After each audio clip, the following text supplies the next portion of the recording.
ler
sikikno anakku bocah ayu sing tak domo-domo anakku jan duwe anak siji urip nganti moblok-moblok kaya kowe iki wajan wong tuwa kaya aku maremku ora kena tak gambar kowe duwe anak siji gelem neruske sejarahe wong tuwa ya kaya ngono kuwi tak jaluk jan kowe iki jan tenan tak domo-domo tenan ya Mak. Anopo Mak ngene ya Nak. Mula kowe karo aku tekan kene iki ayo padha ombong-ombongan luwih dhisik. Ya ngaturke ujube para pepunden, para pinisepuh, para kadang sumitraku kene. Ya. Ya senajan kinaya ngapa, ya aku karo kowe tinimbalan pendopo Bali Padukuhan Widara ana ing taun iki. Ya wis ngaturke matur nuwun. Dikangeni.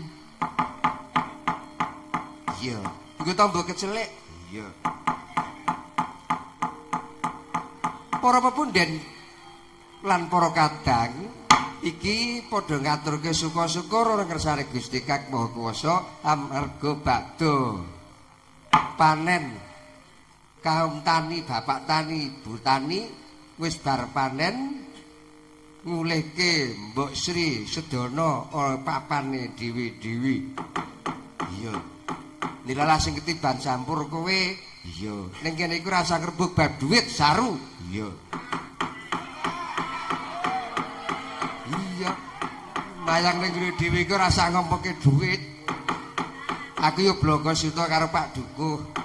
Mboten sah perlu menggalih ki kula, kanca-kanca kula kemawon panjenengan penggalih. Iya, tenan ngisini-sini mayang omahe dhewe kok njaluk opah. Ha iya. Iya to iya. Ya perkara bab kuwi sing baku tenan kanca-kancaku bau kiwel tengenku wis dipenggalih karo Bapak Panitia Padukuhan Widara. Ya ora ketang sak kuku ireng aku ya sumedya caos bebantu ora ketang jeming nggonku bantu ki nganggo bau arep bantu liyane ora iso. Oh ngono lha iya, ya muga-muga lekase para kadang sumitraku kene iki Bathara tansah ngijabahi dilebena godho rencana kari ngarep-arep tumurune wahyu lan rejekine ngono. Ya. Mula nek disurasa, oh Desa Widara ki ampuh maknane. Boyo bareng aku buka ana kitab India kono jebul Widara kuwi saka tembung Farodara ketegese kumpulaning wahyu. Mula wahyu apa wae iki ana ning padukuhan kene iki ngono lho. Oh ngono to iya. Wis to dipenggali sing tenan wahyu apa sing ora ana. Wahyu kasatriyan, praboting negara, wahyu apa wae ana. Iya. Ya sing baku aku karo kowe, ayo padha ngregengke. Anggone para kadang-kadangku lan ngucapke syukur-syukur ora ngersani Hyang Diwasa, muga-muga taun sesuk para bapak tani, ibu tani lan liya-liyane padha tansah rumagang gawe satemasing dadi pangemban-pangembating praja satriyaning negari ya rumagang gawe. Aja ban cindhe ban siradan kudu kabeh diayomi wis aku percaya pamarentah kene luwih-luwih desa kene iki wis mandiri budaya. Ampuh. Iya, bab kesenian luwih-luwih ora bisa diraguke meneh. Iya, ayo kowe karo aku gelar kagunan tegese seneng-seneng sawetara. Kanca-kanca komplit racak nom-nom kabeh. Sindene ana 4. Hehe, aku tak nepuke saka anakku tengenku iki sapa iki? Wah, jarle grenu. Ayo, asmane sapa? Sugeng dalu Mbak Limpo, Mbak Cangi. Nggih, sugeng dalu. Dalu Bapak Ibu. Nderek pitepangan kula Rani. Rani J. dalemipun Girikarto, Pak. Girikarto. Nggih. Waduh, sampun lulus sekolah? Sampun, Pak. Nggih, sampun kagungan garwa? Dereng. Oh, dereng. Oh, dereng to. Nggih, durung mak. Dereng kaya kula dereng. Dereng sing ping pindho. Ora usah aneh-aneh. Aku biyen wis di ancam karo swarge kakek ning wong lanang ki anggere gelem mayuh bojo wong arep nyemplung jurang kasangsaran ngono kok biyen. Mula aku tetep siji. Siji wewete ra jamak. Kejaba siji aku milih sing ora seni. Sebab nek seni angel diapusi ngono. Padha wae. Nggih. Kak Rani Widyastuti. Nggih, matur nuwun lah jan. Wah, dandan saiki ketok luwes aja mah. Aku weling sesuk nek nderek bapak ki aja ayu-ayu to. Nek dandan ora apik-apik aku ndak rongeh. Dewe kiwanipun sinten? Nggih, sugeng dalu Mbak Limpo, Mbak Cangi. Nggih, sugeng dalu. Derek pitepangan nami kula Tiwi. Tiwi sapa? Tiwi Ika Lestari. Ika Lestari. Tesih sekolah? Tesih. Kelas pira? Kelas kali SMA. SMA. Wah, ini yo isih kelas 2 SMA. Seneng dadi sinden? Nggih. Nggih, aku weling nek seneng dadi sinden kudu sing tetek imane. Aja gampang miur, aja gampang kepencut karo rembug manis wiyaga. Sebab wiyaga iki tenan, nek ngrayu medeni. Nek srawung karo aku wis aman ngono lho. Sebab wiwit taun 95 sepure urung tau kok nek bapakmu kuwi duwe kasus karo sinden iku ora tau kok. Tenan kuwi. Mula nek srawung karo aku aman wis ning nek karo wiyaga aja. Latihan yo latihan sing tenan. Nek ora latihan yo ora latihan, aja ora latihan ngaku latihan bahaya. Awas gorek ngeyel pejet tenan kowe. Iya. Nggih, kiwanipun, Bu? Nggih, sugeng dalu Mbak Yuli Mbak Yu Cangi. Nggih, sugeng dalu. Derek nepangaken nami kula Suyamti. Wijil saking Klepu. Klepu Giriwungu. Giriwungu Bejaten. Nggih. Nggih, Klepu sampun kagungan garwa ta menika? Alhamdulillah sampun. Nggih, alhamdulillah. Iki wanipun, lah iki role iki. Nggih, wilujeng dalu Mbak Yu Cangi. Nggih, wilujeng dalu. Nggih, nderek nepangaken nami kula Tunjung Sekar. Wah, Tunjung Sekar saka Kaendran iki. Nggih, saking Kayangan. Anak Bathara Wendra iki Tunjung Biru. Lah saking Bantul kemawon. Bantul pon iki tenane. Kula nang ndi-ndi men Sulma. Lah, rak ngono sing cetha to. Nggih, pokoke teng pembudi wonten mawon. Oh, lah, nggih bantul. Sing penting dikering terus budal ngoten. Aslinipun rak Temanggung Paraan Kedhi to. Nggih. Waduh atus ku Temanggung Paraan nek ora tresno karo kowe aku ora kelakon. Kangen kula. Nggih, sing dikangeni napa ming kula ora ngangeni. Lah niku wau sing meni siji ning kono, siji ning kene ngoten niku lho. Lah aku rak tembang nek aku ya ora. Nggih Mbak Tunjuk, nggih sampun kagungan garwa putra. Nggih, sampun. Putra pinten? Kalih mawon. Imbuhi 3. Wah, mboten. Mumeti. Nggih, mboten menapa-menapa. Nggih. Matur sembah nuwun sampun rawuh wonten Purwosari nembe sak mriko to, wonten panggang. Nggih, ampun kapok nggih. Wah, ora kapok anggere. Ora kapok. Iya, pokoknya gampang kan Mbak Tunjung ki, Duk. Iya, biar sindene makku cilik Surono ya. Iya. Duk, nopo ayo. Kowe karo aku padha gelar kagunan ngetokke lelagon sawetara. Mergo aku kowe kuwi tenan cangik limbu klasik. Nek limbukan suwe-suwe ora wangun. Oh, ngono. Iya. Ya sing kira-kira ngono ya ngono ning aja ngono. Yojo ki tenan wis kaya ula kepidak petite. Golek yojo deles sira angele ra jamak. Iya. Saiki mamerke kaprawirane Mbak Tunjung saiki saka Temanggung. Cobi. Kula tak nyuwun sinom grandel kaya napa. Cakepane kula semagake. Sinom grandel. Oh. Grendel. Aku tahu krungu ana sinom. Ayo ora-ora lho kuwi. Kowe kuwi nek ditiru anak-anakmu bahaya lho. Sebab tenan kuwi aga iki racak anak-anakku kabeh dalang melu sing dram kuwi membeng kuwi wale mayang mempeng tenan. Wis ngungguli aku le saru. Monggo ratu tak mulang saru. Wis saiki ora usah diulang wis malah ngungkuli aku. Wis kena tak nggo wakil. Wah, ampuh tenan kuwi. Yuk.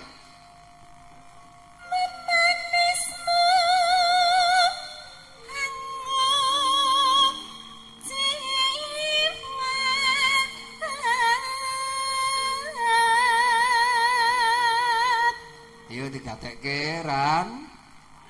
Kuwi sinom apa sih? Lah sinom grendel.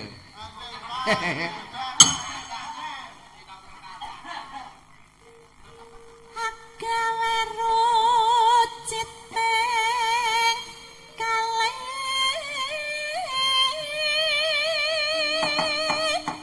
Sinden iki anggere tandune angin kok ngono iki mesti ampuh suarane. Wis semua.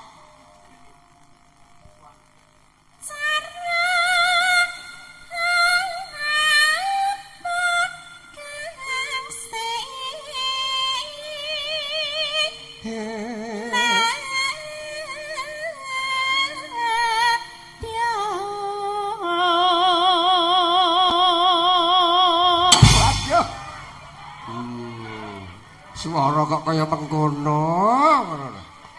Iya, jan tenan. Mula tak gadang jes anakku wedok kuwi suarane men gemelontor kaya ngono kuwi kok. Wah, jan. Agar suarane kok ngono kuwi kondiang. Umpamamu duta rohmi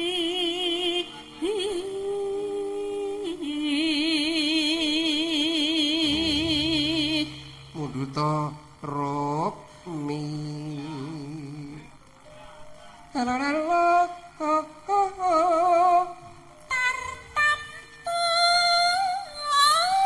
awas lho, aja kleru lho iki.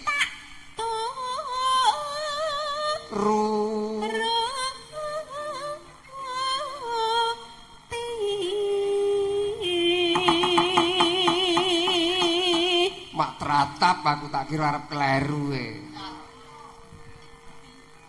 Itarak wong nom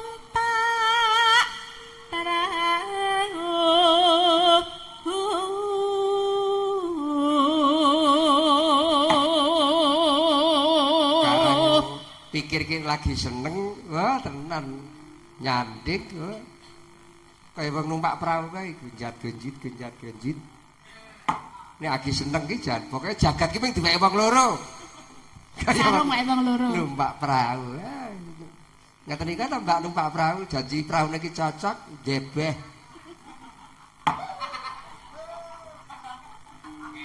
Wah, tenan. Wah, angler kae. Nek perahu ku cilik, wah, ora motruk. Lumampah tanpa walah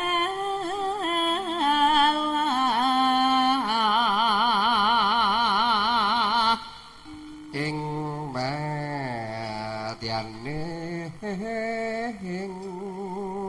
ing matyane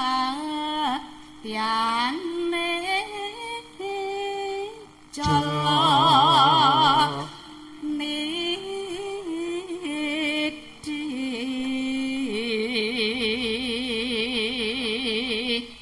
temah. Ayo. Temah gunjing anggencang ning pakulingan.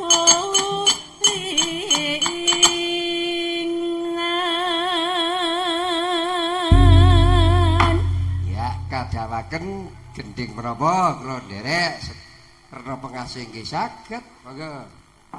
Kula semangkake.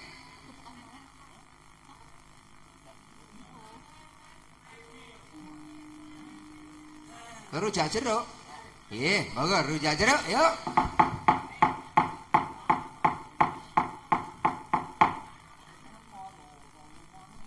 Kok geder, yuk, ya kena.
Dulu diganti rujak jeruk, iya. Suwe suwuk geropak. Urute. Ya pelok barang saiki. Pelok barang mak Mbak Yanti. Pocong bersih desa. Mergo iki ujube merti desa utawa sedekah. Nek cara Gunung Kidul rasul, yen cara Bantul mejemuk. Nek cara Temanggung Paraan nyadran. Nek cara Semarang lan kiwa tengen jenenge apitan. Apal to kowe? Wah, aku linarana ya. Lha anggere nyadran daerah Temanggung Paraan Wonosobo. Wah. Yoga iki nganti do omah-omah ning kono. Mula Pak Jarwo iki tenan ning kono duwe tinggalan kok. Iya. Yo, pocong bersih desa Bengok.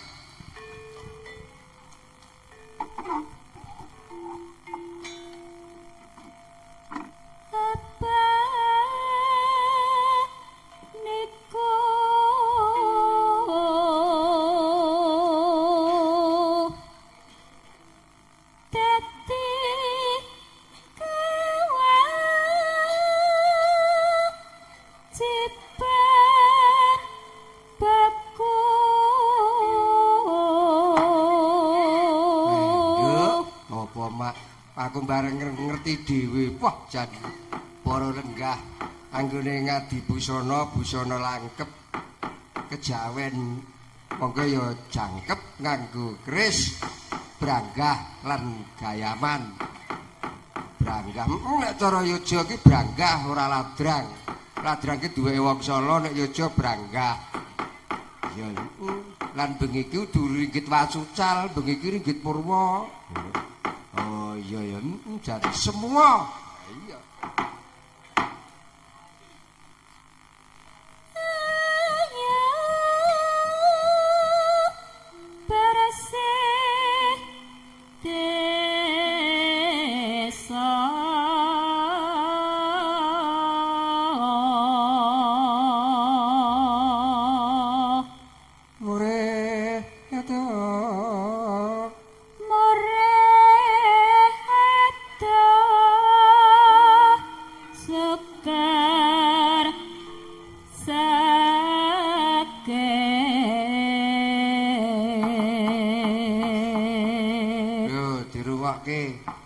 Syukur karo sakit ora klithah-klithih.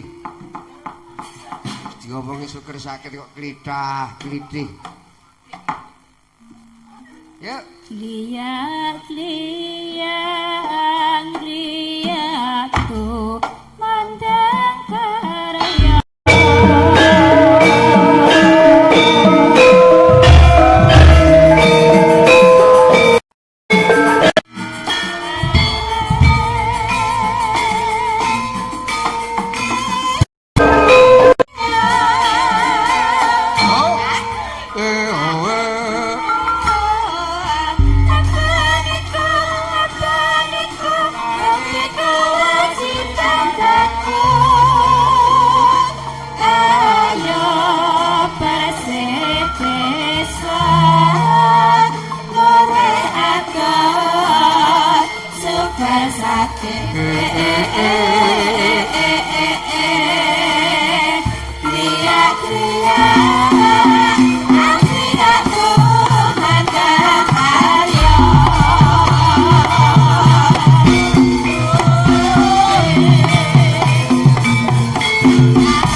tumandang karya. Tembang apa gimana? Kuwi apa kuwi? 100. Jengkul mumlajat. Kowe anggere metu jedul sing tak isari mung kuwi apa kuwi? Akhir petas ning kuwi apa kuwi? Kuwi blero suaramu. Wadek kula wis le mempenge ra jamak. Iya Mak. Ki mau pocong bersih desa. Saiki kiwane yo urute ayo nak wi. Ya tenan sing tak gadang bojone dalang. Tenan kok. Si anak wedok iki pancen tenan kok. Iki wis tak anu kok wis tak omongi kok. Iki wis pil-pil bendot. Sesuk tukake bendot. Lha malah kok bengus diklumpuk-klumpukke. Wis mengesuk sapa karo aku. Kula klumpukke kok Pak, ajeng kula tukokke bendot. No. Bendot gudiken. Ya gubek asmara ya, iki sing gampang-gampang wae karang bocah urung duwe dosa. Langsung mamet nggih, Pak. Ora nggo pemanasan apa? Mboten nembe serak niki. Oh, mboten. Nggih. Nggih. Niku dibawani Oh, suara mawon. Wiraswara saged. Oke, monggo Pak Wiraswara. Coba Mas Kartijo. Ayo. Wong kancane le kapan? Ayo Jo. Wong kok le kasare ra jamak. Mulane rane yo gila. Kok kasare kaya ngono. Ayo Jo. Nyingkar nyingkur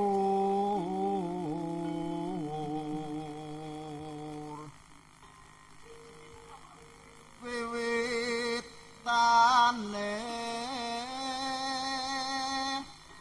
nyingkar nyingkur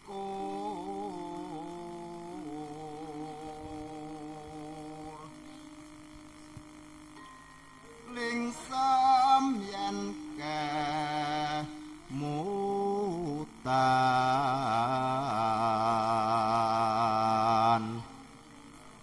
lelampahan kangka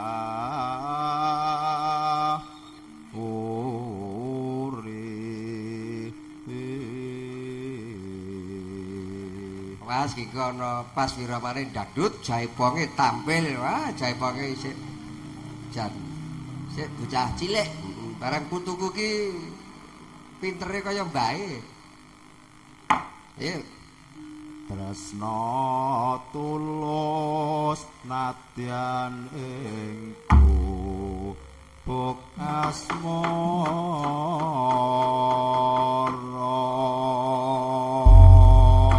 Ayo nak, ayo. Langsung ae jaremu pengen langsung. Lelelolo.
mandek gak pas, nek mandek aja suwe-suwe, canem kok mondak mandek. Ngisini-sini. Larak kaya aku mbiyen, ora mandek gelo.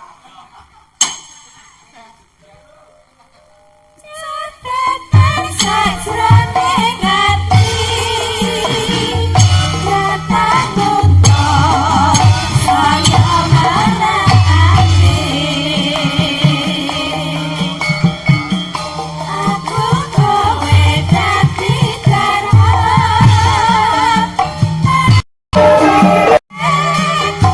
cukup asmara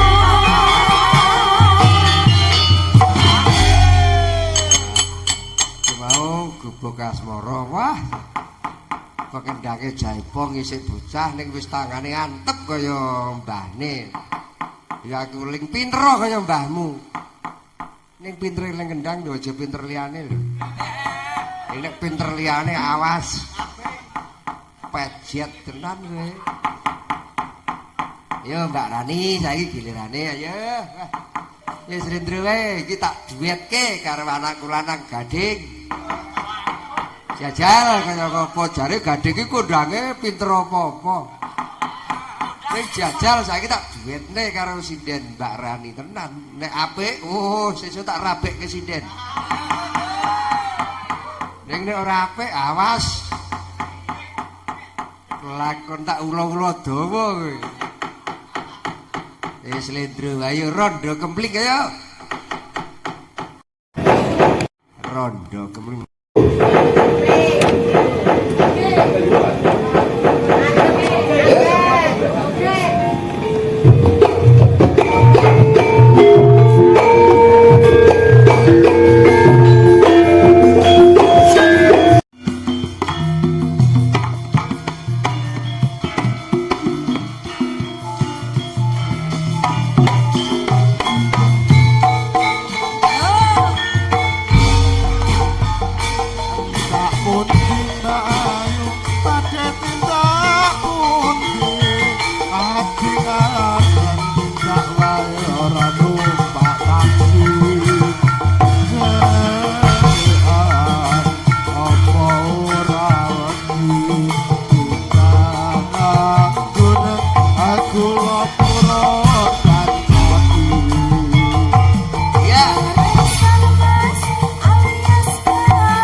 Pokoknya pasangan serasi ini ya gading karo Rani kok jane.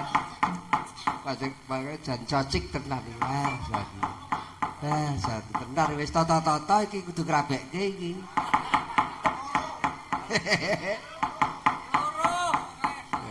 Wah, aku nek tentarke bocahke tak kempit tak indit kan. Ning dindi tak jak.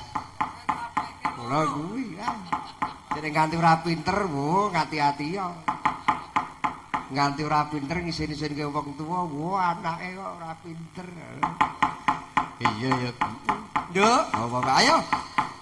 Kesuwen gojek ora prayoga. Ayo sikang simu pareng wis munggah sanggar pamujar. Ayo nyepake dupa ratus. Ayo, Mak.